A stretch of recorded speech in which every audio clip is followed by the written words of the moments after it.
ഹരികൃഷ്ണ രാധേ രാധേ രാധേ രാധേ സർവം ശ്രീകൃഷ്ണാർപ്പണമസ്തു. രാധേ രാധേ രാധേ. രാധയുടെ നാമം എത്രത്തോളം നമ്മൾ രാധാറാണി വിളിക്കുമോ അത്രത്തോളം രാധാറാണി നമ്മളടുത്ത് വരും.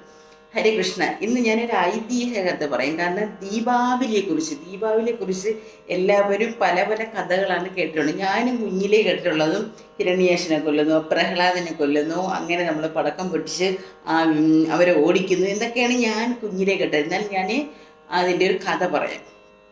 അതായത് നമ്മൾക്ക് മഹാവിഷ്ണുവിൻ്റെ അവതാരമാണല്ലോ ശ്രീരാമൻ. അപ്പം ത്രേതായുഗത്തിലെ ശ്രീരാമൻ രാവണനെ വധിച്ചതിന് ശേഷം സീതയെയും കൊണ്ട് അയോധ്യയിൽ പ്രവേശിക്കുന്ന ദിവസമാണ് ദീപാവലി. ദീപങ്ങൾ കൊണ്ടും പടക്കം പൊട്ടിച്ചും ഒക്കെ ആ ജനങ്ങൾ ആഘോഷപൂർവം സീതയെയും ശ്രീരാമനെയും അയോധ്യയിൽ പ്രവേശിപ്പിക്കുന്ന ആ ഒരു ദിവസമാണ് ദീപാവലി. കാരണം ഉത്തരേന്ത്യയിൽ ഈ ദീപാവലിക്കാണ് അത്രയേറെ പ്രാധാന്യം ഉത്തരേന്ത്യക്കാർക്കുള്ളത്. പക്ഷെ നമ്മുടെ നാട്ടിൽ നമ്മൾ കുറച്ച് പടക്കങ്ങൾ പൊട്ടിക്കുന്നു, കുറച്ച് വീടുകളിൽ ദീപങ്ങൾ കത്തിക്കുന്നു, പക്ഷെ നമ്മൾ കേരളത്തിൽ വളരെയേറെ പ്രാധാന്യം അതിന് വന്നിട്ടില്ല. ഉത്തരേന്ത്യ സംസ്ഥാനങ്ങളാണ് ഏറ്റവും കൂടുതൽ പ്രാധാന്യമുള്ളത്. കാരണം അത്രയേറെ അവർ ശ്രീരാമനെ വരവേൽക്കുന്നതാണ്. കാരണം അത്രയും സന്തോഷത്തോടു കൂടി സീതാദേവിയും കൊണ്ട് അയോധ്യയിൽ പ്രവേശിക്കുകയാണ് ശ്രീരാമൻ. ആ ദിവസമാണ് ദീപങ്ങളൊക്കെ കത്തിച്ചു വെച്ച് സന്ധ്യാസമയത്തും പിന്നെ പടക്കങ്ങളൊക്കെ പൊട്ടിച്ചും ശ്രീരാമനെ അയോധ്യയിലേക്ക് വരവേൽക്കുന്ന ആ ആഘോഷമാണ് അന്നവിടെ കാണിക്കുന്നത്. പിന്നെ വേറൊരു കഥയും കൂടെ പറയുന്നുണ്ട്. കാരണം മഹാവിഷ്ണുവിൻ്റെ പുത്രനാണല്ലോ നരകാസുരൻ. കാരണം ഭൂമിദേവിയിൽ നിന്ന് ഉണ്ടായതാണ് നരകാസുരൻ.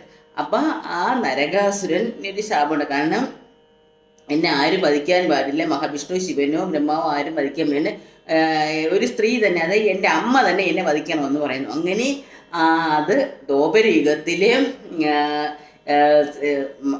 ശ്രീകൃഷ്ണൻ അതായത് സത്യഭാമയുടെ സഹായത്തോടു കൂടി, സത്യഭാമ ഭൂമിദേവിയാണല്ലോ, അപ്പം ആ ഭൂമിദേവിയായ സത്യഭാമയുടെ സഹായത്തോടുകൂടി നരകാസുരനെ വധിക്കുന്നു എന്ന ആ ഒരു സന്തോഷവും ത്തെക്കുറിച്ച് അങ്ങനെ ഒരു ഐതിഹ്യ കഥയും പറയുന്നുണ്ട്. ദീപാവലിക്കാണെന്നും അങ്ങനെയും പറയുന്നുണ്ട്. അപ്പം നമ്മളൊക്കെ ഇങ്ങനെ കഥ പഴയത് ഇങ്ങനെ ഹിരണ്യാക്ഷനെയും അങ്ങനെ പ്രഹ്ലാദിനെ ഹിരണ്യാക്ഷനെയും അത് ഭഗവാനാണല്ലോ, പ്രഹ്ലാദിനെ ഒന്നും വധിക്കുന്നില്ലല്ലോ. പക്ഷേ ഹിരണ്യാക്ഷനെയൊക്കെ ഭഗവാന്റെ അവതാരങ്ങളാണല്ലോ വധിക്കുന്നത്.